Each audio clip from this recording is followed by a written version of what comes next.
मैं हाजिर हूँ कहानी टीकमगढ़ विधानसभा की लेकर। मेरा अभिवादन आप स्वीकार करिए। आज बात करेंगे टीकमगढ़ विधानसभा की 1952 से लेकर 2023 तक के सफ़र की। स्वतंत्रता के बाद भारत में जश्न की आज़ादी मनाई जा रही थी। इसी बीच विंध्य प्रदेश का गठन हुआ और 1951 में टीकमगढ़ विधानसभा का जन्म हुआ। वर्तमान में टीकमगढ़ विधानसभा में करीब 2,20,671 मतदाता हैं, जो 2023 के चुनाव में विधायक को अपना मतदान करेंगे। अगर हम बात करते हैं बिंद की, तो बिंद में 1952 में पहला चुनाव इस टीकमगढ़ विधानसभा पर हुआ, जिसमें कृष्णकांत राय और रिल्ली राम विधायक चुने गए। आपको बता दें कि विंध्य प्रदेश के समय टीकमगढ़ विधानसभा 2 विधायक चुने जाते थे, जिसमें जनरल से कृष्णकांत राय चुनाव जीते, जबकि हरिजन से रिल्ली राम को निर्विरोध विधायक चुन लिया गया था। 1952 के विधानसभा चुनाव में टीकमगढ़ विधानसभा से जनरल में जहां कृष्णकांत राय किसान मजदूर प्रजा पार्टी से उम्मीदवार थे, तो वहीं केशव दीक्षित को कांग्रेस ने अपना उम्मीदवार बनाया था, लेकिन चुनाव जीते थे कृष्णकांत राय।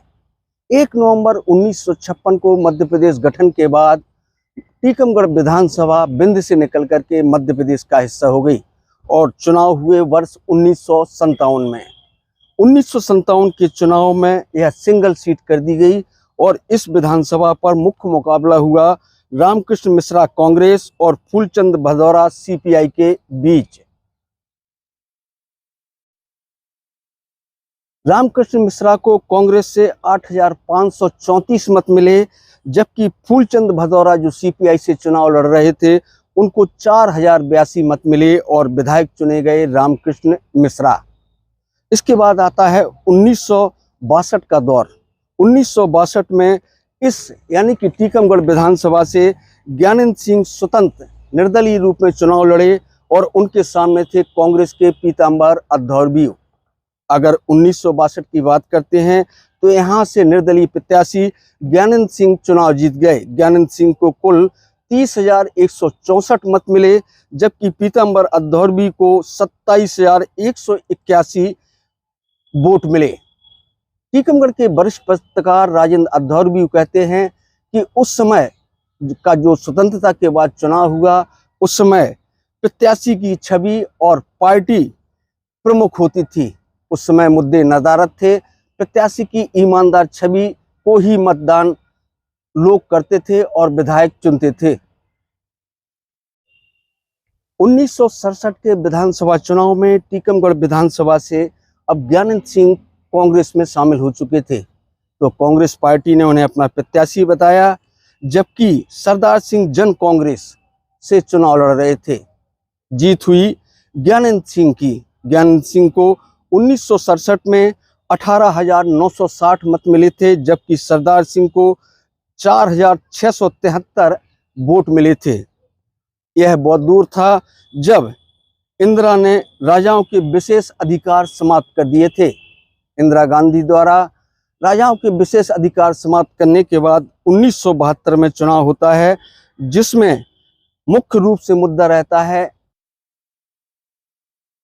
1972 के चुनाव में कांग्रेस पार्टी सरदार सिंह को अपना प्रत्याशी बनाती है, जबकि सोशलिस्ट पार्टी से मगनलाल गोयल सामने होते हैं और प्रताप नारायण तिवारी स्वतंत्र उम्मीदवार के रूप में चुनाव लड़ते हैं। यानी कि टीकमगढ़ विधानसभा पर त्रिकोणीय मुकाबला होता है, जिसमें सरदार सिंह को 19,522 वोट, मगनलाल गोयल को 7,785 वोट मिलते हैं। इसके बाद सरदार सिंह पहली बार विधायक चुने जाते हैं। फिर दौर आता है 1977 का। यह वो दौर था जब इमरजेंसी के बाद चुनाव हुए थे। इसमें मगनलाल 1977 के विधानसभा चुनाव में टीकमगढ़ विधानसभा से त्रिकोणीय संघर्ष होना शुरू हो गया था। मगनलाल गोयल को जेएनपी से टिकट मिला था, जबकि सरदार सिंह कांग्रेस से और ज्ञानेंद्र सिंह निर्दलीय के तौर पर चुनाव लड़ रहे थे। 1977 के विधानसभा चुनाव में मंगनलाल गोयल को 21,265, सरदार सिंह को 16,730 और ज्ञानेंद्र सिंह को 2,926 मत प्राप्त हुए और मंगनलाल गोयल टीकमगढ़ विधानसभा में पहली बार विधायक चुने गए।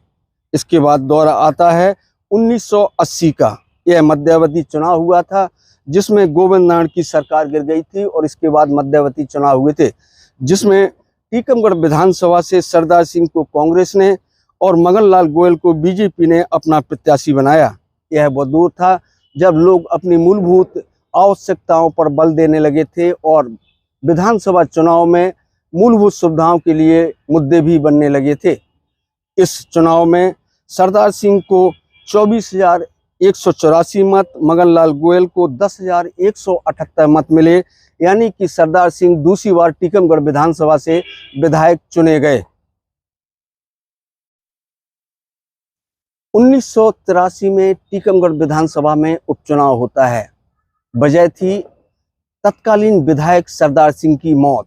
इसके बाद कांग्रेस पार्टी द्वारा यादवेंद्र सिंह को अपना प्रत्याशी बनाया गया और विपक्ष में बीजेपी से थे मंगनलाल गोयल, लेकिन यहाँ की जनता ने आशीर्वाद दिया यादवेंद्र सिंह को, यानी कि यादवेंद्र सिंह की राजनीति की शुरुआत 1983 में शुरू हो चुकी थी।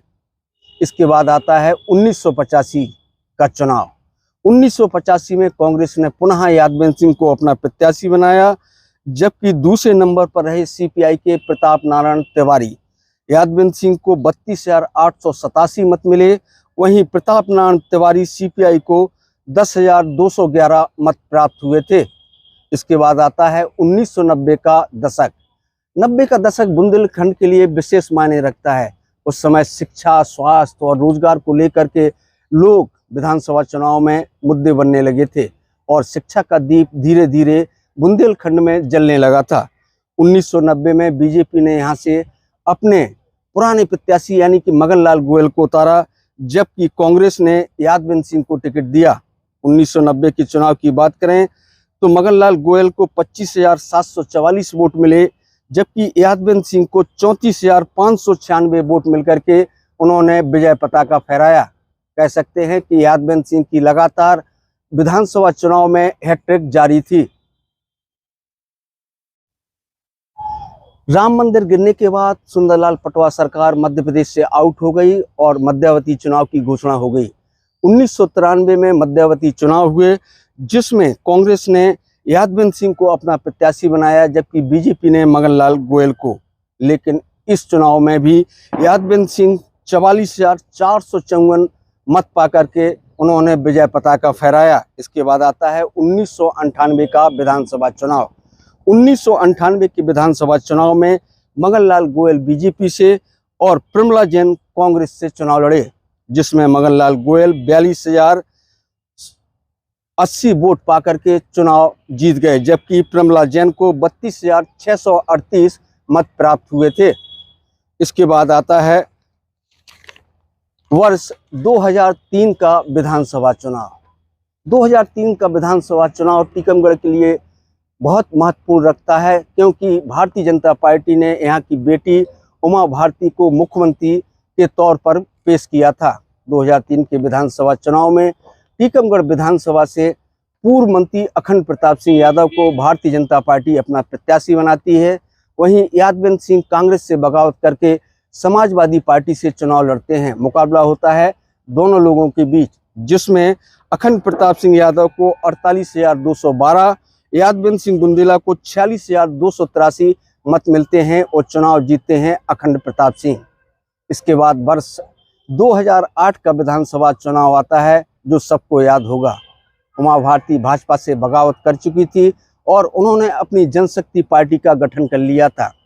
पूरे मध्य प्रदेश में जहां वह अपने प्रत्याशी लड़ा रही थी, तो वहीं टीकमगढ़ में वह स्वयं प्रत्याशी बनी, जिसके चलते यहां पर त्रिकोणीय मुकाबला हुआ, जिसमें कांग्रेस से यादवेंद्र सिंह, जनशक्ति से उमा भारती और भारतीय जनता पार्टी से पूर्व मंत्री अखंड प्रताप सिंह को अपना प्रत्याशी बनाया गया।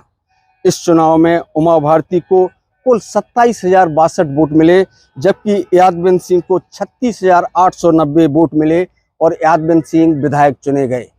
इसके बाद चुनाव आता है वर्ष 2013 का। 2013 में भारतीय जनता पार्टी ने नगर पालिका अध्यक्ष रहे के श्रीवास्तव को अपना प्रत्याशी बनाया, जबकि कांग्रेस ने पुनः यादवेंद्र सिंह को टिकट दिया, जिसमें के श्रीवास्तव विकास के मुद्दे को लेकर के चुनाव में उतरे, क्योंकि उस समय टीकमगढ़ शहर की स्थिति बदहाल थी और नगर पालिका अध्यक्ष रहते हुए उन्होंने जो कार्य किया था उसी कार्य को उन्होंने मुद्दा बनाया और जनता के बीच पहुंचे। जनता ने उन्हें आशीर्वाद दिया और 2013 में के श्रीवास्तव को 57,968 वोट मिले, वहीं यादवेंद्र सिंह को 41,080 वोट मिले और के श्रीवास्तव विधायक चुने गए। इसके बाद वर्ष 2018 का विधानसभा चुनाव आता है। 2018 के विधानसभा चुनाव में भारतीय जनता पार्टी ने एक युवा चेहरे राकेश गिरी को उतारा, तो कांग्रेस ने यादवेंद्र सिंह को पुनः अपना प्रत्याशी बनाया। इस चुनाव में राकेश गिरी को 66,958 और यादवेंद्र सिंह को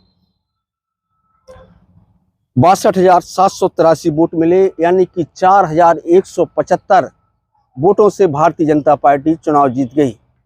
अब वर्ष 2023 का चुनाव है। इस बार त्रिकोणीय संघर्ष है। कांग्रेस ने जहां पर यादवेंद्र सिंह को अपना प्रत्याशी बनाया है, तो भारतीय जनता पार्टी ने इस बार राकेश गिरी को पुनः टिकट दिया है और भाजपा से बगावत करके के श्रीवास्तव भी चुनाव लड़ रहे हैं, जो त्रिकोणीय संघर्ष के संकेत मिल रहे हैं। नरेंद्र जरिया, टीकमगढ़।